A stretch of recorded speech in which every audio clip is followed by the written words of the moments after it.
వాడికి యేసు ఎవరో చెప్పాలి నీవే.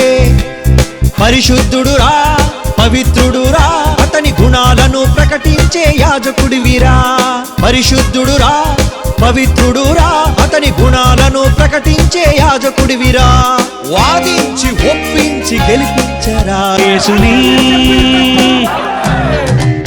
భూమిని తలక్రిందులు చేయవారే ఈ తరంలోనే వచ్చినారే. భూమిని తలక్రిందులు చేయువారే ఈ తరంలోనే వచ్చినారే. ఐవిలే బంగారమే, కాదంటే నీ బ్రతుకు బండారమే. ఈ వీడియో చూస్తాను మీ అందరికి యేసుక్రీస్తు వారి నామములో నా వందనం తెలియజేస్తున్నాను. నేను ఈరోజు మా కాలేజ్ ఫస్ట్ డే వైజాగ్ వచ్చానమాట. మార్నింగ్ లేచి బీచ్ కి వచ్చాను. బీచ్ పార్క్ ఇక్కడ బీచ్ పేరు స్పష్టంగా ప్రోగ్రామ్ తెలియట్లేదు నాకు, కానీ వ్యూ బాగుంది. సరే, చాలా మంది అడుగుతారు అనమాట, అంటే అడగలేదు కానీ అనుకుంటా ఉంటారు. నేను ముందే చెప్తాను, ఈ అబ్బాయి ఏంటి స్టార్టింగ్ ప్రేయర్ చేయడు, డైరెక్ట్ గా కింద చెప్పేస్తాను. నేను స్టార్టింగ్ ఛాన్స్ ప్రేయర్ చేస్తాను, వాతావరణం ఇష్టలా కానీ లేకపోతే సౌండ్స్ ఏమో రాకుండా. ఇక్కడ ఇంట్లో ఉన్నా కానీ ఎక్కడైనా జస్ట్ మీ ముందుకు వచ్చి ఏదో స్టార్టింగ్ ప్రార్థన చేసే వాళ్ళ బిల్డప్ అనమాట ఈయనమాట. ఎప్పుడైనా చేస్తుంటే ముందు చేయలేదు, ప్రార్థనలు కలిపేసానే అనుకోండి. ఇప్పుడు కూడా యాక్టింగ్ చేయకూడదు కదా, సో అదో రీజన్ ముందు స్టార్టింగ్ ప్రేయర్ చేయకుండా వాక్యం చెప్తాం. అంటే వీడియోకి ముందే ప్రేయర్ చేస్తాం, చాలా టేక్లు ఆడుతున్నాయి ఆ వీడియోకి. సింగిల్ టేక్ ఆర్టిస్ట్ కాదు కదా, అంటే యాక్టింగ్ అంటే అట్లా అని చెప్పి యాక్టింగ్ అని కాదు, మిస్టేక్స్ వస్తూ ఉంటాయి షూటింగ్ అప్పుడు, ఏమైనా ఇప్పుడు కట్ అయిపోతా ఉంటాయి అనమాట. సో సరిగ్గా షూట్ చేసే టైంకి స్టార్టింగ్ ఫస్ట్ టైమే షూట్ చేయాలి. ఛాన్సులు కొన్నిసార్లు అయితే ఒక వీడియోని నేను 7 times పైగా షూట్ చేశాను. 7 times, 7 అనుకోండి, 6 అనుకోండి, ఎగ్జాక్ట్ తెలియదు. ఇప్పుడే సన్ రైజ్ అవుతుంది, వ్యూ బాగుంది, నేను మర్చిపోయి చూస్తున్నాను. డిస్ట్రాక్టింగ్ గా ఉన్నాడు, అవసరంగా వచ్చాను. నేను ఆల్రెడీ టైటిల్ తీసుంటారు. టైటిల్ ఏంటి? Foundations and pillars. Foundations and pillars అని పెట్టడానికి కారణం ఏంటంటే, ఈరోజు చాలా మంది తమ క్రీస్తులను కూర్చున్న తమ ఫౌండేషన్స్ క్రీస్తులో వేసుకోవట్లేదు. అంటే మీ మోహన్ చేసి నా మోహన్ చేసి ఎవరు కూడా క్రిస్టియన్లకి తీసుకొని రారు. వాళ్ళు వచ్చారా అంటే క్రీస్తు మోహన్ చేసి వస్తారు. ఆయన చేసిన కార్యం బట్టి, ఆయన చేసిన ప్రేమను బట్టి, ఆయన చూపించిన ప్రేమను బట్టి, ఆయన చేసిన గొప్పతనాన్ని బట్టి చూసే వస్తారు. ఏదో పాస్టర్ మోహన్ గారు సో ఆయన బాధపడతాడు. చాలా మంది కామెంట్లు పెడతారు, బియ్యం బస్తా అంటారు. బియ్యం బస్తా కోసం వాళ్ళు వస్తారా బాబు? నువ్వు మారుతావా? దీనికైతే మారుతారా? మనుషుల్ని పిచ్చాలనుకున్నా బియ్యం బస్తా మారిపోవడానికి. సో బాప్తిసం చేస్తున్న ప్రతి ఒక్కరు కూడా క్రీస్తుని గురించిన జ్ఞానం తెలుసుకొని వస్తారు కదా. నువ్వేంది మా కోసం ఇప్పుడు ఫౌండేషన్ సరిగ్గా లేవు అది ఇది అంటున్నావు అండి. జాగ్రత్త వినండి, మీరు క్రీస్తునికే వచ్చారు, క్రీస్తుని తెలుసుకునే వచ్చారు, కానీ మీ పునాదులు క్రీస్తులో కట్టబడట్లేదు. అది చెప్తున్నాను. ఎవరిలో అయితే క్రీస్తు పునాదులు ఉంటాయో వాళ్ళే స్థిరంగా ఉంటారు, వాళ్ళే స్థిరంగా ఉంటారు. ఇంకో ఎగ్జాంపుల్ చెప్తాను, మెటఫర్ లాంటిది పెడతాను. 50 అంతస్తుల బిల్డింగ్ కట్టాలంటే, 60 అంతస్తుల బిల్డింగ్ భవనం కట్టాలి అంటే వాటి పునాదులు స్ట్రాంగ్ గా ఉండాలి. ఎప్పుడైతే వాటి పునాదులు స్ట్రాంగ్ గా ఉంటాయో అప్పుడే ఆ బిల్డింగ్ ఎక్కువ కాలం ఉంటుంది. ఎన్ని భూకంపాలు వచ్చినా తట్టుకోగలుగుతుంది. అర్థమైందా? ఎన్ని భూకంపాలు వచ్చినా తట్టుకోగలుగుతుంది. ఎవరిలో అయితే ఈ ఫౌండేషన్ స్ట్రాంగ్ గా ఉంటాయో వాళ్ళే అంతం వరకు నమ్మకంగా ఉంటారు, అంతం వరకు స్ట్రాంగ్ గా ఉంటారు. ఎవరైతే వీక్ గా ఉంటాయో, ఎవరైతే ఫాల్స్ ఫౌండేషన్స్ ఉంటాయో, ఎవరైతే క్రీస్తులో కాకుండా వేరే వాటి మీద పునాదులు వేస్తారో వాళ్ళు పడిపోతారు. ఇది కష్టం. ఎందుకంటే నాకు తెలిసిన చాలా మంది వాక్యానికి తప్పితే అదర్ రిలేషన్స్ ఎక్కువగా ఉంటాయి సంఘంలో. అదర్ రిలేషన్స్ అంటే వస్తారు ముచ్చట్లు వేస్తారని కాదు, వాళ్ళు చర్చికి వస్తారు కానీ పనులు వేస్తుంటారు. ఎగ్జాంపుల్ చెప్పాలంటే పాడుతూ ఉంటారు, సింగింగ్ చేస్తారు, తర్వాత ఇన్స్ట్రుమెంట్స్ ప్లే చేస్తారు, తర్వాత ఇన్ని ఊడుస్తూ ఉంటారు కదా, చైర్స్ వేస్తూ ఉంటారు, తర్వాత వాళ్ళు వాలంటీరింగ్ చేస్తూ ఉంటారు, తర్వాత వాళ్ళు మిక్సింగ్ సౌండ్ మిక్సింగ్ చేస్తూ ఉంటారు, కెమెరామ్యాన్ చేస్తూ ఉంటారు, లైవ్ వేస్తూ ఉంటారు, తర్వాత చాలా అదర్ గేమ్స్ చేస్తూ ఉంటారు.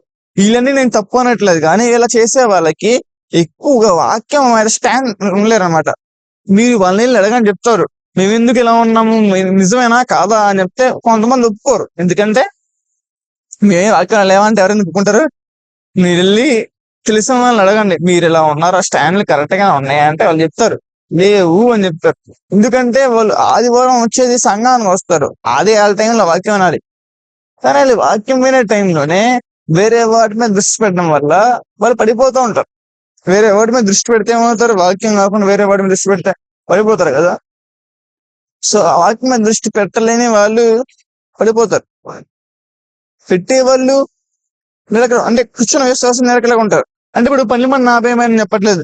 ఏదాన్ని సందర్భంలో కొన్ని సంఘాలు ఏం చేస్తాయంటే ఓన్లీ పనులు వాలంటీరింగ్ చేసే వాళ్ళకి, సహకరించే వాళ్ళకి, సహకారులకి వాళ్ళ చర్చెస్ ఏం చేస్తాయంటే ఇంకో వర్షిప్ ఓన్లీ హెల్పర్స్ వాళ్ళకి స్పెషల్ గా ఒక ఒక మీటింగ్ ఆదివారమే ఇవన్నీ అయిపోయినా కానీ, లేకపోతే స్టార్టింగ్ ప్రేయర్ స్టార్టింగ్ కానీ వాళ్ళకి కూడా బైబిల్ క్లాసులు ఉంటాయి, వాళ్ళకి వాక్యం చెప్తారు. ఎందుకు ఇక్కడ ఎక్కడ కూడా పడిపోకూడదు అని చెప్పి. ఇది చాలా మంచి పద్ధతి. వాళ్ళకి కూడా వాక్యం చెప్పాలి, వాళ్ళు కూడా నేర్చుకోవాలి. మనం వాలంటీరింగ్ చేస్తా అనలేం కదా. ఓ పని చేస్తా వినడం చాలా కష్టం, అసలు కూర్చొని వినడమే కష్టం. ఈసారి అసలు కూర్చొని ఫోన్ ముట్టుకోకుండా కూర్చొని వినడమే, సహనంతో ఆయన పాశ్చాత్య మోహం చూసి వినడమే చాలా కష్టం ఈ కాలంలో. అలాంటప్పుడు వాళ్ళు వాక్యం వినకుండా వాళ్ళు వాలంటీర్షిప్ చేస్తా వినమంటే ఎలా? కష్టం కదా, కష్టంగా ఉంటుంది కదా. అదే చెప్తాను, వాళ్ళ దగ్గరికి వెళ్ళి మీ పునాదులు క్రీస్తులో స్ట్రాంగ్ గా ఉన్నాయంటే కొంతమంది యాక్సెప్ట్ చేయరు. ఎందుకంటే వాళ్ళ కాళ్ళే జ్ఞానులు అన్నమాట, వాళ్ళ కాళ్ళే గొప్పవాళ్ళు. వాళ్ళ గురించి బైబిల్లో ఒక మాట ఉంచుదామా, సామెతలకు రాసిన సొలొమోను గారి సామెత గ్రంథము, సామెతలు 30వ అధ్యాయము 12 తమ దృష్టికి తామే శుద్ధులే ఉంటారంట. తమ దృష్టికి తామే శుద్ధులే ఉంటారు. ఇంకో మాట, సామెతలు చాలా మాటలు ఉంటాయి ఇలాంటి సందర్భాల గురించి, దేవుడు చాలా ఇచ్చాడు. సామెతలు 12వ అధ్యాయము 15వ మూర్ఖుని మార్గము వాని దృష్టికి సరి అయినదంట. మూర్ఖుని మార్గం అంట వాని దృష్టికి సరి అయిందంట. అలాగే 16:2 కూడా చూద్దాం, చాలా ఫేమస్ అది. 16:2 ఒక నడతలని వాని దృష్టికి నిర్దోషంగా కనపడనంట, ఒక నడతలని వాని దృష్టికి నిర్దోషంగా కనబడతాయంట. అంటే ఒక నడతలు వారి కరెక్ట్ గా ఉంటాయి. చాలా సంఘాల్లో గొడవలు అవుతూ ఉంటాయి, పిల్లల్లో కానీ పెద్దవాళ్ళు కానీ. ఎందుకంటే వాడి నడతలు, వాడి ఆలోచనలు వాడికి కరెక్ట్ గా ఉంటాయి, మిగతా వాళ్ళని పిచ్చిగా ఉండే అనమాట. ఇది చాలా తగ్గించుకోండి. ఇప్పుడు కూడా ఆపోజిట్ పర్సన్ ఒక హ్యూమన్ గా కన్సిడర్ చేసి వాళ్ళ ఒపీనియన్ కూడా తీసుకోండి. ఆప్షన్ లాగా వాళ్ళని పెట్టకండి. వాళ్ళ ఆప్షన్ కాదు, వాళ్ళు కూడా నీకెంత ఇంపార్టెన్స్ దేవుడు అయితే ఇచ్చాడు, దేవుడు వాళ్ళకు కూడా అంతే ఇంపార్టెంట్ ఇచ్చాడు. ఎక్కడ పక్షపాతం లేదు కదా, నువ్వు ఈ దేవుడికి ఇంపార్టెంట్ నువ్వు తక్కువ నేను లేదు కదా. వాళ్ళు కూడా దేవుని దృష్టిలో ఇష్టలే. సో ఆలోచించి మాట్లాడేటప్పుడు ఆలోచించి మాట్లాడండి, గొడవలకు ఎక్కువ దక్కండి. జనరల్ గా నేను చెప్తాను అనుకుంటారు, కానీ నేను చెప్తాను అని చెప్పి. సో నేను చెప్పే ముందు నేను పాటిస్తా ఉంటా. జనరల్ గా నేను పాటించాను కదా, కానీ నా stay humble for ever, stay humble గా జీవించు, వాక్యానుసారంగా హంబుల్ దేని మనసు కలిగి జీవించు అని చెప్పి. నేను కొన్ని దినాలు పెద్ద గొడవ తెలిసాయి నా వల్ల. అది ఒక ఇయర్ నుంచి హంబుల్ ప్రాక్టీస్ చేస్తున్నా, కానీ రీసెంట్ గా బస్ స్టార్ట్ అయిపోయా. అప్పుడు జనరల్ గా నా లోస్కి వెళ్ళిపోయిన తర్వాత నా అర్థం చేసిన విషయం ఏంటంటే, జనరల్ గొడవలు ఎందుకు అవుతాయంటే నేను మురుకుని చెప్తాను కదా, మూర్ఖుని ఆలోచన వాణి కరెక్ట్ గా ఉండింది అంట.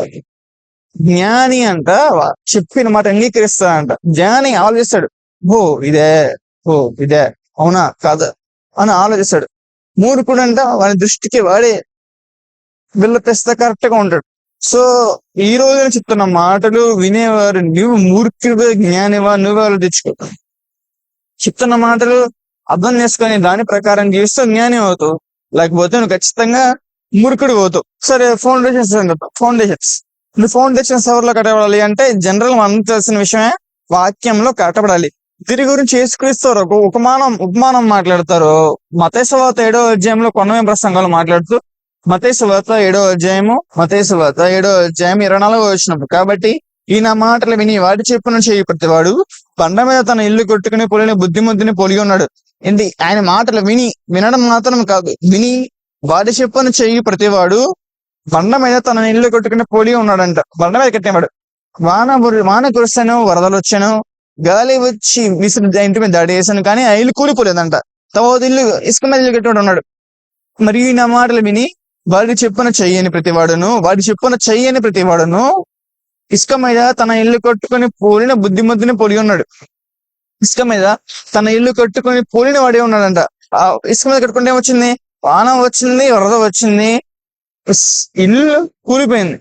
మీరు జాగ్రత్త ఎవరు వచ్చండి, బండ మీద కట్టిన వాడికి ఇసుక మీద కట్టిన వాడికి ఇద్దరికి వాన వరదలు వచ్చాయి. అంటే ఇద్దరికి టెస్టింగ్లు వస్తాయి, ఇద్దరు శోధనలు వస్తాయి, ఇద్దరికి పరీక్షలు వస్తాయి, ఇద్దరికి కూడా ఇబ్బందులు వస్తాయి. కానీ ఎవరైతే వాక్యం మీద కట్టుబడి స్థిరంగా ఉంటారో వాళ్ళు మాత్రమే ఉండగలరు. ఈ ఫాల్స్ ఫౌండేషన్స్ మీద కానీ అదర్ ఎడ్యుకేషన్స్ మీద కట్టబడే వాళ్ళు ఉండలేరు. వాళ్ళు డిస్కంటిన్యూ అవుతారు, స్ట్రాంగ్ అయితే ఉండలేరు. ఎందుకు ఉండలేదు అని ఆలోచిస్తే ఇది మెయిన్ రీజన్. వాళ్ళు వాక్యంలో ఉండలేరు, వాక్యం మీద కట్టబడలేదు.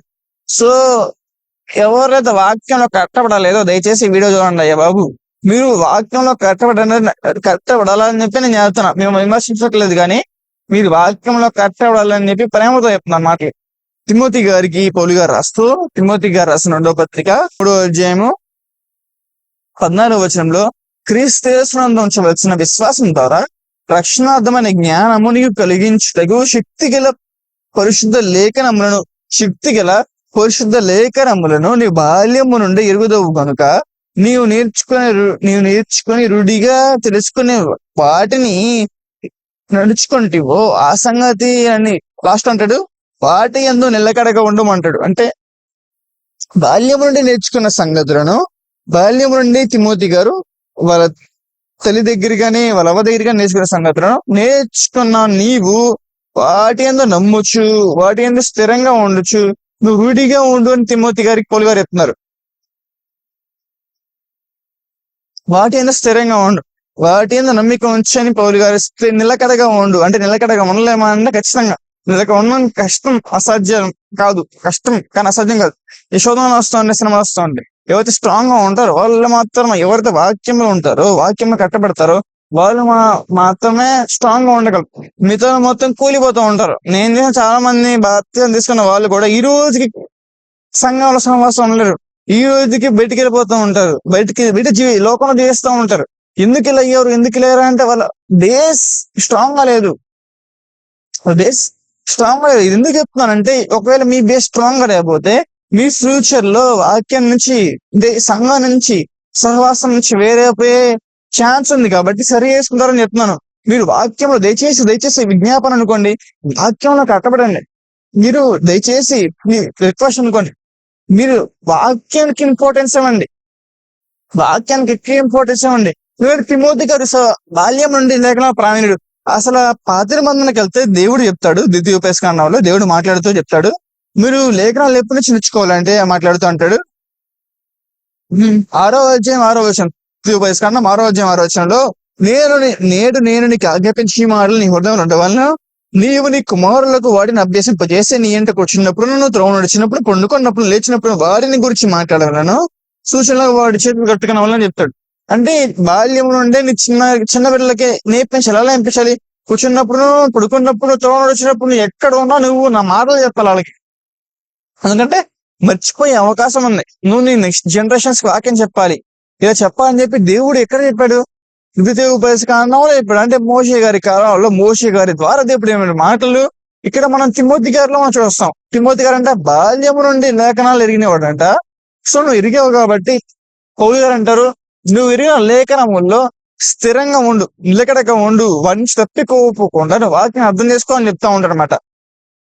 సో మీకు చెప్తున్న మాట ఏంటంటే, మీరు వాక్యం తెలుసుకున్న వాక్యం మీద స్థిరంగా ఉండండి, నమ్మకంగా ఉండండి, ఎక్కడ కూడా తప్పిపోకండి. మీరు వాక్యం తప్పుకోవడం అసాధ్యం. మీరు నిజమైన ఫౌండేషన్స్ ఉంటే వాక్యం నుంచి వేరడం అసాధ్యం. అంటే అవుతారు, సాతాను మీకు ఎక్కువగా శోధన ఇస్తే ఖచ్చితంగా అవుతారు. మీరు పడాలని కాదు, మీరు పడకుండా ఉండాలంటే మీరు రోజు కూడా వాక్యంలో ఫుల్ఫిల్ అవుతూ ఉండండి, వాక్యాన్ని నేర్చుకుంటూ ఉండండి. ఏదో వాక్యాన్ని నేర్చుకోవడం, ఒక మాట విన్నాను నేను, క్రైస్తవుడు నిరంతర విద్యార్థి అంటారు. క్రైస్తవుడు నిరంతర విద్యార్థి అంటారు. ఎప్పుడు కూడా నేర్చుకోవడం అనేది ఆపకూడదు. అసలు నేర్చుకోవడం అనేది నేను ఎప్పుడు ఆపను. నేను ఎప్పుడు బిల్డప్ కూడా నాకు అనేది తెలిసినట్టు. నా దగ్గర చాలా మంది అనుకుంటారు నాకేదో ఈ బెన్నీ అనేవాడు బిల్డప్ వేస్తా ఉంటాడు అని తెలిసినట్టు. నాకు తెలిసినంత వరకు, నాకు పర్సనల్ గా నాకు బాగా తెలుసు. నాకు తెలిసినంత వరకు నేను ఎప్పుడు బిల్డప్ అయ్యాను. నేను ఇలా మాట్లాడాలంటే వాళ్ళని ఏం చేయలేను కదా, వాళ్ళకి అర్థమైందంటే నేను ఏం చేస్తాను చెప్పండి. సో నాకు తెలిసిన వరకు నాకు తెలిసిన బెన్నీ ఎప్పుడు బిల్డప్ అయ్యాడు. ఎప్పుడు కూడా నేర్చుకోవడానికి ముందు అడుగేసేవాడు బెన్నీ. నేను గొప్ప చెప్పట్లేదు కానీ చెప్తున్నా. జస్ట్ అలా చాలా మంది కామెంట్లు పెడతా ఉంటారు కదా, నువ్వు అది చెప్తున్నావు, నేను చెప్తాను అని చెప్పి నేర్చుకోవడానికి వెనకడుగు వేసాం అనేది అనేది కాదు. మీరు అలాగే ఉండండి. ఇప్పుడు కూడా క్రైస్తవుడు అనేవాడు నిరంతర విద్యార్థి, నిరంతరం నాన్ స్టాప్ నేర్చుకుంటానే ఉండాలి. క్రైస్తవుడు అనేవాడు ఎవరంటే క్రీస్తులో కట్టబడేవాడు, క్రీస్తుని ధరించుకున్న పోలివాడు, క్రీస్తుని ధరించుకున్నాడు, క్రీస్తు నిలకడగా ఉండేవాడు. మీరందరూ యోహాను సువార్త 1:1 అది వాక్యము దేవుడు నేను అదే 14 ఆ వాక్యమే కృపా సత్యం మన మధ్య తెలుసు. చాలాసార్లు చదువుకున్నాం సంఘాలు, ప్రతిసారి కూడా చెప్పుకున్న మాటలు అంటే యేసుక్రీస్తు వారి మీద స్ట్రాంగ్ ఉండాలి, వాక్యం మీద, సత్యం మీద, ఈ వాటి మీద మీ పునాదులు స్ట్రాంగ్ గా ఉండాలి. బండ అంటే క్రీస్తు కదా, క్రీస్తు అనే బండాన్ని రాసింది చదువు అర్థం చేసుకుంటారు. బండాన్ని క్రీస్తు అంటే వాక్యం అంటే సత్యమైన వాక్యమైన క్రీస్తు మీద మీ పునాదులు ఎప్పుడైతే ఉంటాయో అప్పుడే మీరు స్ట్రాంగ్ గా ఉండగలుగుతారు. లేకపోతే మీరు వీక్ గా పడిపోతారు అన్నమాట. మీ స్టాండ్స్ వాక్యంలో ఉండేలా దయచేసి చూసుకోండి. కొరింథీయులకు రాసిన మొదటి పత్రిక 3:11 ప్రతివాడు దాని మీద ఎలాగ కొట్టుచున్నాడో జాగ్రత్తగా చూచుకొనవలెను. వేయబడిన తప్ప మరి ఒక పునాది ఎవడనూ వేయబడలేదు, ఈ పునాది క్రీస్తు. అంటే ఈ పునాది క్రీస్తు అంటే ఎవరు? వాక్యం. వేయబడిన తప్ప మరి ఒక పునాది వేయబడలేదు, ఆ పునాది ఏది? క్రీస్తు అని పునాది అంటే వాక్యమే. ఈ పునాది మాత్రం వేయబడింది, వేరొక పునాది వేయబడలేదు. జాగ్రత్తగా ఈ పాయింట్ చివరిలో చూడండి. వేరొకరు వేయబడలేదు అంటే మీ అర్థం ఏమర్థం చేసుకోవాలి? ఓకే, వాక్యం అనేది ఎలా ఉంది? ఇద్దరు పాస్టర్లపై మాట్లాడలేదు, ఎవరు చెప్పినా వాక్యం ఒకేలా ఉండింది. ఏం దగ్గర నాన్న దగ్గర ఉందంటే ఇద్దరు ఎవరొకరి దగ్గర ఫాల్స్ టీచింగ్ ఉంది. జాగ్రత్త మీరు పరిశీలన చేయండి. అసలు వాక్యం నేర్చుకోవాలంటే ఇది మెయిన్ థింగ్. అబద్ధ బోధల విషయంలో జాగ్రత్తగా ఉండాలి. వాక్యం నేర్చుకుంటే అబద్ధ బోధల విషయం జాగ్రత్త. దానికి సెగ్మెంట్ చెప్తాను. జస్ట్ వాక్యం ఎంత ఇంపార్టెంట్ చెప్తాను, తర్వాత అబద్ధ బోధ గురించి చెప్తాను. అసలు వాక్యం ఎలాంటిదంటే మత్తయి సువార్త 4:వ బైబిల్ గురించి చాలా మాటలు ఉంటాయి. బైబిల్లో కూడా వాక్యం ఎలాంటిదని చెప్పి చాలా మాటలు ఉంటాయి. నేను బైబిల్ పేరు పెట్టుకున్నా, నా బైబిల్ పేరు ఫైర్ అని పెట్టా. నేను 2024 18వ తారీఖు డిసెంబర్లో ద బైబిల్ అని పేరు పెట్టాను. ద ఫైర్ అంటే నిప్పు. నా మాటలు అగ్నిమెంట్ ఇవ్వదన్నారు కదా, సో దీని పేరు ఫైర్. రెడ్ గా ఉంది కదా, ఫైర్ అంటే పెట్టుకొచ్చి తప్పలేదు, నేను పెట్టుకున్నా ఫైర్. అలాగే బైబిల్ గురించి చాలా మాటలు, బైబిల్ వాక్యం గురించి చాలా మాటలు ఉంటాయి. అలాగే ఒక మాట ఇక్కడ ఉన్నదంటే యేసుక్రీస్తు శోధించే టైంలో యేసుక్రీస్తు సమాధానం చెప్తా అంటాడు. 4:4 చూస్తే మనుషుడు రొట్టె వల్ల మాత్రం జీవించడు గాని దేవుని నోటి నుండి వచ్చి ప్రతి మాట వల్ల జీవించడని చెప్పాను. దేవుని నోటి నుండి వచ్చిన మాటలే వాక్యం అండి. దేవుని నోటి నుండి వచ్చిన మాటలే ఈ వాక్యం. అంటే ఈ వాక్యం ప్రకారం జీవించడం ఎలాంటి వాడంట? దాన్ని తింటూ ఉండాలి నిరంతరము. మీ ఆత్మ ఎప్పుడు వాక్యం ఇస్తూ ఉండాలి. ఇప్పుడు ఆపకండి. ఎప్పుడైతే ఇస్తూ ఉంటారో మీరు పునాది స్ట్రాంగ్ గా అవుతూ ఉంటుంది. ఎప్పుడైతే మీరు తెలుసు కదా, మీ పునాది స్ట్రాంగ్ వేసినా, తుప్పు పడితే బిల్డింగ్ కి పునాది స్ట్రాంగ్ వేసినా, మంచి సిమెంట్ వేసినా, లోపల ఐరన్ వీక్ గా ఉంటే ఎలాగా, ఐరన్ వీక్ గా పడిపోయేది. అలాగే మీరు వాక్యం వింటున్నప్పుడు కూడా మీరు ఎప్పుడు మీరు వాక్యం వినాలి. వాక్యం వెంట మాత్రం మీరు వీక్ అయిపోతూ ఉంటారు. మీరు వాక్యం వింటా ఉంటే మాత్రం మీరు స్ట్రాంగ్ గా ఉంటారు. ఇది గుర్తుపెట్టుకోండి. వాక్యంలో వచ్చిన వాళ్ళు చెప్తాను, వాక్యం రాని వాళ్ళు మీరు వాక్యంలో రండి. దయచేసి అదర్ అప్లికేషన్ సైన్ చేసి ముందు వాక్యం నేర్చుకోండి. వాక్యం ద్వారా మీరు ఎదగండి. మీ చేసే కార్యక్రమాల ద్వారా ఎదగండి. దయచేసి దేవుణ్ణి సంతోషపెడతానని మాత్రం అనుకోకండి. మీరు ఎప్పుడైతే వాక్యం ఎదుగుతారో అప్పుడే దేవుణ్ణి సంతోషపెట్టే కార్యక్రమం అది. అలాగే ఇంకో మాట చూద్దాం. కీర్తనలు రాసిన గ్రంథం, కీర్తనలు 119వ అధ్యాయము, కీర్తనలు 119వ అధ్యాయము 105 కీర్తనలు 119, 105 మాట అందరూ తెలుసు కదా. నీ వాక్యం నా పాదములకు దీపమై ఉన్నది, నా త్రోవకు వెలుగే ఉన్నది. క్రిస్టియన్ వాక్ లో వాక్యం అనే లైట్ లాంటిది. వాక్యం మనం నడుస్తూ ఉంటే మన నడవడికి ఒక దీపం లాంటిది వాక్యం. ఆ దీపం మన చీకట్లో నడవలేం కదా, మనం నిజంగా నడవలేం కదా చీకట్లో. అసలు నేను మా హాస్టల్కి వచ్చిన తర్వాత వైజాగ్లో లైట్లా పెడతారు అన్నమాట. అంటే జాబ్కి వెళ్ళి ఉంటారు, కాలేజ్కి వెళ్ళి పిల్లలు ఉంటారు. నా స్లీపింగ్ టైమింగ్స్ వేరే. అసలు నేను 1కి 2కి 3కి అలా పడుకుంటాను అనమాట. అసలు 4 కూడా అయిపోయింది. అంటే బయట నేను పార్ట్ టైం జాబ్ చేసినప్పుడు లేట్ అయిపోయింది అప్పుడు గుంటూరులో. అలాగా ఆ లైట్ ఆపేసినప్పుడు నేను చీకట్లో ఒకసారి నా మంచం బదులు వేరే వాడి మంచం కమ్మే పడిపోయా. అంటే ప్రెస్ ఆయన లేట్, అది మీద పడలేదు కానీ ఆ మంచం మీద ఎక్కేసా. చూస్తే నా ఫోన్ కానీ దుప్పుడు కానీ వేరుగా ఉంది. ఏంద్రా అంటే చీకట్లో నేను వేరే మంచం ఎక్కా. అలాగే క్రిస్టియన్ లైఫ్లో వాక్యం అనే దీపం ఉండాలి. అందుకే సామెతల్లో కీర్తనకారుడు అంటున్నాడు, నీ వాక్యము నా పాదములకు దీపము. నీ వాక్యము నా పాదములకు దీపము, నా త్రోవకు వెలుగు ఉన్నదంట. నా త్రోవకు నీవు ఇచ్చిన వాక్యము వెలుగు అంట. వెలుగు, వాక్యం ఏంటిది? వెలుగు. వాక్యం ఎలాంటిది అంటే ఆహారం లాంటిది. వాక్యము వెలుగు లాంటిది. చాలా మాటలు ఉంటాయి వాక్యం గురించి అని. వాక్యం నీ మాట అగ్ని వంటిది కదా, బండల బద్దలు చుట్టి వంటిది కదా అని చెప్పి చాలా మాటలు ఉంటాయి.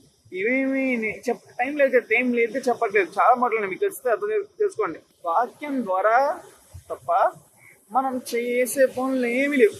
మళ్ళీ చెప్తాను, వాక్యం ద్వారా తప్ప మనం చేసే పనులు ఏముండవు. దీపం ఉన్నాడు చోట, ఇంకో చోట ఏమన్నాడు, సుత్త అన్నాడు, చాకలి అనే సబ్బు అంటాడు. చాలా వాటితో కంపేర్ చేస్తూ వాక్యం ఎంత ఇంపార్టెంట్. ఈ 119 అధ్యాయం అసలు సూపర్ ఉండేది, నాకు చాలా ఇష్టం. ఎందుకంటే దానిలో వాక్యం గురించి ఉండేది. వాక్యాన్ని మీ యవనస్తులు దేని చేత మాత్రం చేసుకుందరు, దేని చేత నడతం చర్యేసుకుంటారు భయ్యా, దేని చేత నడతం చర్యేసుకుంటారంటే నీ వాక్యమును బట్టి, దాన్ని వాక్యం బట్టే కదా అని చెప్పి ఇక్కడ అసలు ఓపెన్ చేయట్లేదు నేను. యోహాను సువార్త 15వ అధ్యాయం 5వ వచనం. యోహాను సువార్త 15వ అధ్యాయం 5వ వచనం. ద్రాక్షవల్లి నేను, తీగలి మీరు. ఎవడు నా యందు నిలిచిండునో, నేను ఎవరిందో నిలిచిండునో వాడు బావుగా ఫలించును. నాకు వేరే ఉండగోరి మీరేమి చేయలేరు. నాకు వేరే ఉండగోరి యేసుక్రీస్తు అన్నారు. ద్రాక్షవల్లి నేను, తీగలి మీరు. నాకు వేరే ఉండి మీరేమి చేయలేరు అంటాడు. నాకు వేరే ఉండి మీరేం చేయలేరు అంటే ఎవరికి వేరే ఉండి? యేసుక్రీస్తు వేరే ఉండి. యేసుక్రీస్తు వారు ఎవరు? యోహాను సువార్త 1:1 ప్రకారంగా యేసుక్రీస్తు వారి వాక్యం. ఆ వాక్యం ఎవరు? సత్యమై ఉన్న వాక్యమైన యేసుక్రీస్తు వారికి వేరే ఉండి మనం ఏమీ చేయలేమంట. అంటే వాక్యానికి ఆపోజిట్గా మనమేమి చేయలేము, మీరేమి చేయలేము అని అంటున్నాడు. బీచ్లో ఉన్నా కదా, ఆ స్మెల్ కొడుతుంది. మీకు తెలుసు కదా, బైబుల్లో టీచింగ్స్ ఉంటాయి. అంటే అపోస్తల బోధ అని మీరు అన్నారు ఎప్పుడైనా? అపోస్తల బోధ ఎందుకు ఎక్కడగా ఉండాలి. ఎఫెసీయులకు రాసిన పత్రికలు అనుకుంటా పౌలు గారు మాట్లాడుతూ ఉంటాడు.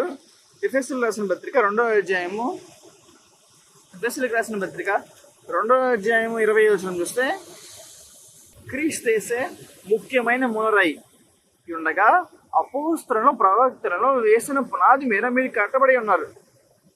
అపోస్తల బోధ మీద, అపోస్తలు ప్రవక్తలు మరియు బోధ మీద యేసుక్రీస్తు పునాది అయితే ఎక్కడ 1 కొరింథీ 3వ అధ్యాయం 15వ వచనంలో ఆ రాయే క్రీస్తు అని చెప్పారు కదా. వేరొక రాయి ఏది లేదు, ఆ రాయే క్రీస్తు, ఆ బండే క్రీస్తు అని 1 కొరింథీ 3:15లో చెప్తాడు.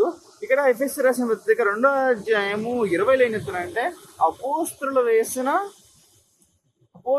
పునాదుల మీద కట్టబడతాను. చూసారా, క్రీస్తు ముఖ్యమైన మూలరాయి ఉండగా అపోస్తలులను ప్రవక్తలను వేసిన పునాదుల మీద మీరు కట్టబడి ఉన్నారు. అంటే మనందరము కూడా వీటి మీద కట్టబడడం అంటే అపోస్తలు వేసిన పునాది, అంటే అపోస్తల బోధ. అందుకే పౌలు గారు కానీ, యోహాను గారు కానీ, పేతురు గారు కానీ, వీళ్ళందరూ రాసిన పత్రికలు మెయిన్ థింగ్ ఏంటంటే వాళ్ళు అపోజిట్గా మాట్లాడిందంటే అబద్ధ బోధ. నిజానికి మత్తయి, మార్కు, లూకా, యోహాను సైడ్ చేసి, తర్వాత పగరగా సైడ్ చేసి, తర్వాత అపోస్తల సైడ్ చేద్దాం. తర్వాత మిగతా పత్రికలన్నీ 21 ఉంటాయి. 27 పుస్తకాలు, కొత్త నిబంధనల నుంచి 7 పుస్తకాలు తీసేస్తే 21 ఉంటాయి. ఈ 21లో 3 యోహాను తీసాయి, గాయకు రాసిన పత్రిక తీసాయి. ఈ 3 యోహాను తర్వాత ఎఫ్ఎస్సి రాసిన పత్రిక కూడా ఎఫ్ఎస్ రాసిన పత్రికలు తీసాయి. తర్వాత ఇంకో రెండు పత్రికలు చేస్తే వీటి అన్ని పత్రికలు కూడా కామన్ గా మాట్లాడే విషయం ఏంటంటే అబద్ధ బోధల విషయం మాట్లాడుతుంది. అబద్ధ బోధలు ముందు జాగ్రత్తగా ఉండండి. అబద్ధ బోధలను జాగ్రత్తగా ఉండండి. అసలు క్రిస్టియానిటీలోకి ఆలోచించి మీరు ఎక్కువ ఆలోచించాల్సిన విషయం అంటే అబద్ధ బోధల విషయంలో మీరు జాగ్రత్తగా ఉండాలి. మీరు పునాదులు ఎందుకు స్ట్రాంగ్గా ఉండాలంటే మీరు బోధ విషయంలో మీరు తెలుసుకోవాలి. మీరు చెప్తున్నది ఎదుటి వ్యక్తి చెప్పేది కరెక్టా కాదా అని చెప్పి మీరు తెలుసుకోవాలి. అది తెలుసుకోలేకపోతే మీరు ఎందుకు క్రిస్టియన్గా ఫెయిల్ అయి ఉన్నారు. క్రిస్టియన్గా మీరు ఫెయిల్ అయి ఉన్నారు. చాలా మంది అంటుంటారు ఆయన ఏమండి మీరు చెప్పే ఆలోచన ఒకటండి, ఆయన చెప్పే ఆలోచన ఒకటండి, మీ ఆలోచన ఉంటామండి, ఆయన ఆలోచన ఉంటామండి, మేము ఎవరిని అనమండి, ఏమనమండి అని చెప్తారు. అసలు ఏంట్రా బాబు ఇలా తయారయ్యారని చెప్తే నాకు అర్థం అప్పుడప్పుడు ఆలోచించింది. యూదా రాసిన పత్రిక 1:3 ప్రియులారా, మనందరి కలిగిన రక్షణ గురించి నేను రాయవల్ని నిశ్చయించుండగా పరిశుద్ధులకు ఒక్కసారిగా అప్పగింపబడిన బోధన నిమిత్తము మీరు పోరాటము చేయమని మిమ్మల్ని వేడుకొనిచున్నాను రాయవల్లి. పరిశుద్ధులకు ఏం బీచ్ అంటే పొగొడుతుంది. పరిశుద్ధులకు ఒక్కసారి అప్పగింపబడిన బోధ. ఈ బోధ అనేది 2-3 సార్లు దేవుడు ఇవ్వలేదు. ఒక్కసారి అప్పగింపబడిన బోధ నిమిత్తము ఏడేమడుతున్నాడు, మీ ఇంట్లో పడుకో అంటున్నాడా? కాదు కదా. నువ్వేం చేయాలి? పోరాటం చేయాలంటే వీధుల్లోకి వెళ్ళి జై జై జై అని అన్నం కాదు కానీ నీకెంత పని నువ్వు చేయాలి. నువ్వు మీది కరెక్ట్ అండి, అలాగే మీది కూడా కరెక్ట్ అండి అనకండి. దయచేసి మీది కరెక్ట్ అండి, మీ వాక్యం వింటామండి, అలాగే మీ వాక్యం వింటామండి, మీ ఆలోచన వేరండి, కొన్ని విషయాలు మీరు బాగుంటారు, కొన్ని విషయాలు మీరు బాగుంటారా, ఇవన్నీ సోదాపోయింది. ఎవరి దగ్గర వాక్యం కరెక్ట్గా ఉండదు, దయచేసి వాళ్ళ దగ్గర మాత్రమే వినండి. ఆ టాపిక్ మిగతా టాపిక్ కరెక్ట్గా చెప్తే సత్యం చెప్పేది అంగీకరించండి. సత్యం చెప్పకపోతే ఎవరినైనా ఎదిరించండి, ఎవరినైనా కరెక్ట్ చేయండి. నా తెలిసిన చాలా మంది నేను ఎదిరించి మాట్లాడాను, అంటే తప్పు చేసి మాట్లాడలేక వాళ్ళు సరిగా ట్రై చేశారు. అల్లాడంటారు వీడు నీ వయసు ఎంతో నువ్వు ఏమైనా మాట్లాడుతూ ఉంటారు. సో అది పక్కన పెట్టేస్తే యూదా గారు అంటారు సత్యం విషయమై మీరు పోరాడాలి అంటారు. అలా యేసుక్రీస్తు వారు కూడా అబద్ధ బోధల విషయమై మాట్లాడుతూ అంటాడు. ఇదే కొనమే ప్రసంగంలో చదివించిన కదా 7వ అధ్యాయంలో, మత్తయి 7వ అధ్యాయంలో 15వ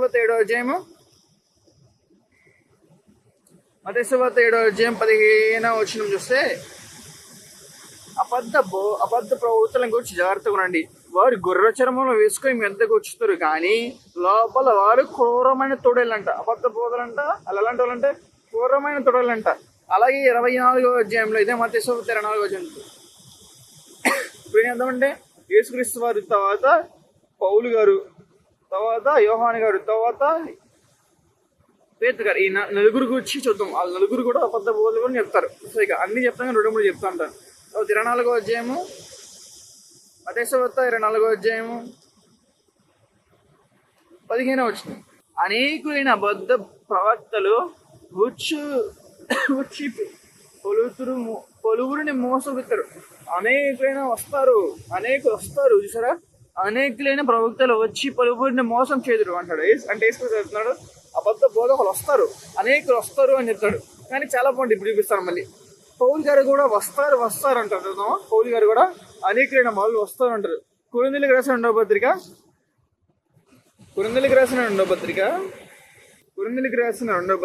13వ అధ్యాయము ఏలనిగా అట్టి వారు క్రీస్తు యొక్క అపోస్తల వేషము ధరించుకున్న వారై ఉండగా దొంగ అపోస్తలులను మోసగా ఉంటున్న పనివారే ఉన్నారు. ఇది ఆశ్చర్యం కాదు. సాతాను తానే వెలుగుదూత వేషం ధరించుకున్నాడు కనుక సాతానంట తానే వెలుగుదూత వేషం వచ్చాడు. ఆ శిష్యులు రారు అని గ్యారంటీ అండి. దొంగ అపోస్తలు అంట, దొంగ ప్రవక్తలు అంట, దొంగ వేసంట, అబద్ధ వేసంట.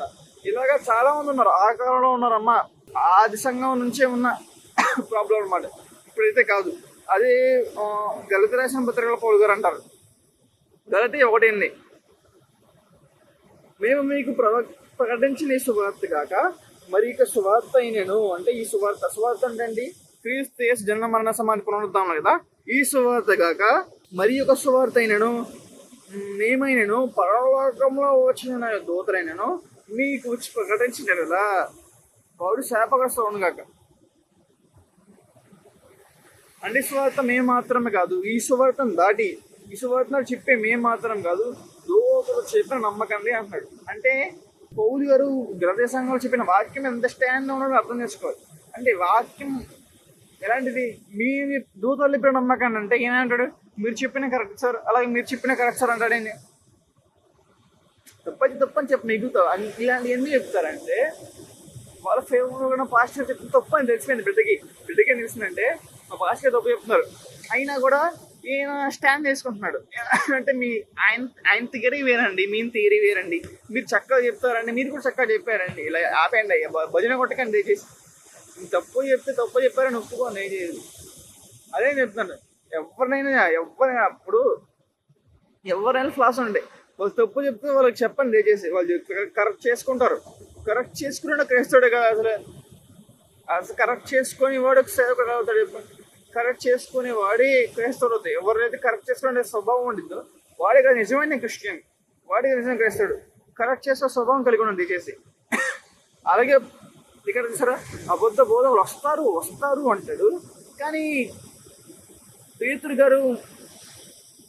గారు కూడా ఏమంటారంటే వచ్చి ఉన్నారు అంటాడు. పేతురు గారు ఏమనుకోవడం కలిసి ఇద్దరు ఎవరో వచ్చి ఉన్నారు అంటారు. చూడండి మాట పండిద్ది. పౌలు గారు ఏమో వస్తారు అంటే ఈయన పేతురు గారు వచ్చేస్తారు అంటారు. పేతురు గారు 2వ అధ్యాయము 2 పేతురు 2వ అధ్యాయము 1 వచ్చినాడు.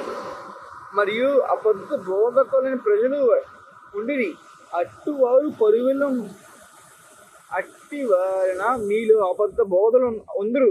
వారు తమ్మును కోరిన ప్రభువును కూడా విసర్జించి తమకు తామే శ్రేష్టము నాశనం తెచ్చుకున్నారు. నాశనమునకు భిన్నాభిప్రాయం రహస్యంగా రహస్యమైన భిన్నాభిప్రాయాలంట రహస్యం బోధిస్తున్నారంట. అంటే భిన్నమైన అభిప్రాయాలు ఇవన్నీ బోధిస్తూ ఉంటారన్నమాట. వీళ్ళెవరో అబద్ధ బోధకులు వచ్చి ఉన్నారని చెప్తారు. ఎక్కడ 2వ పేతురు యోహాను 6:1 యోహాను గారు వచ్చి ఉన్నారు అంటాడు. చాలా బాగుంది. యోహాను గారు చూద్దాం. 1 యోహాను 4వ అధ్యాయం 1 వచనం. యోహాను 1 యోహాను 4:1 లేదా అనేకులు అంటారు సార్. ఆ మాట 1, 2, 2, 3 కాదు, అనేకులైన పెద్ద ప్రవక్తలు లోకంలోనికి బయలుదేరి ఉన్నారు. ఆల్రెడీ వచ్చారు. ఇది ఎక్కడ 1వ శతాబ్దంలో 3వ యోహాను రాసిన టైంలో అనేకులైన అబద్ధ బోధకులు బయలుదేరి ఉన్నారు. స్టార్ట్ అయిపోయారు. బయలుదేరిన కనుక ప్రతి ఆత్మ నమ్మకమైన ఆత్మ, ఏ ఆత్మ దేవ సంబంధమైన ఆత్మ, ఏ ఆత్మ దేవ సంబంధమైన ఆత్మ, ఏ ఆత్మ సాధారణ సంబంధమైన ఆత్మ మీకు తెలిసి ఉండాలంటే మీలో వాక్యం ఉండాలి. మీ స్టాండ్, మీ పునాదులు వాక్యముగా ఉండాలి. అందుకే ఫౌండేషన్ పిల్లర్స్ అని పెట్టాను. వాక్యం మీద కట్టబడాలి. అపోస్తలులు వేసిన పునాదుల మీద కట్టబడాలి. ఏ క్రీస్తు వేసిన రాయి మీద మీరు కట్టబడాలి. ఇది నేను చెప్పేది. ఇప్పుడు మనం పౌలు గారు చెప్పారు, పేతురు గారు చెప్పారు, యోహాను గారు చెప్పారు, యేసుక్రీస్తు గారు చెప్పారు. అంటే కొత్త మందిలో సగం మంది మొత్తం నింపేశారు. సువార్త సైట్ చేస్తే చెప్పాను కదా, మీద 7 పుస్తకాలు సైట్ చేసిన తర్వాత 20 పుస్తకాల్లో కూడా 20 పత్రికల్లో కూడా చెప్తున్న మాటలు ఏంటంటే అబద్ధ బోధల విషయమై జాగ్రత్తగా ఉండండి. అబద్ధ బోధల విషయం జాగ్రత్త. ఇప్పుడు అంటారు అయ్యేం పెద్ద మ్యాటర్ కాదండి, ఇవన్నీ అంత విషయం ఏం లేదండి, మేము ఎవరు ఎప్పుడు అంటామండి. ఎవరు చెప్పారు ఏ మాట? బైబిల్లో 4 చెప్తే కొత్త మందులు 4 ఇంపార్టెంట్ పీపుల్ రాసిన పత్రిక రాసిన వారు జాగ్రత్త ఉండండిరా బాబు అంటే ఇప్పుడు ఆయన అవసరం లేదని చెప్తారేంట్రా బాబు. సో అబద్ధ బోధల విషయం మీద మీరు జాగ్రత్తగా ఉండండి. ఎందుకు చెప్తానంటే మీ పునాదులు వీక్గా ఉండడం వల్ల వీళ్ళు నాకు చాలా మంది పునాదులు వీక్గా ఉండడం వల్ల వేరు బోధల్ని వేరు తీరాలను అంగీకరిస్తూ ఉంటారు. ఇలా దయచేసి చేయగలరు. నిజమైన వాక్యం మీద, సత్యానికి స్తంభమైన వాక్యం మీద కట్టబడడం ట్రై చేయండి. వాక్యం మీద మీరు స్థిరంగా ఉండండి. మీరు ఉంటారని ఆశిస్తూ ఈ నా మాటలు ముగిస్తున్నాను. అందరికీ నా వందనాలు.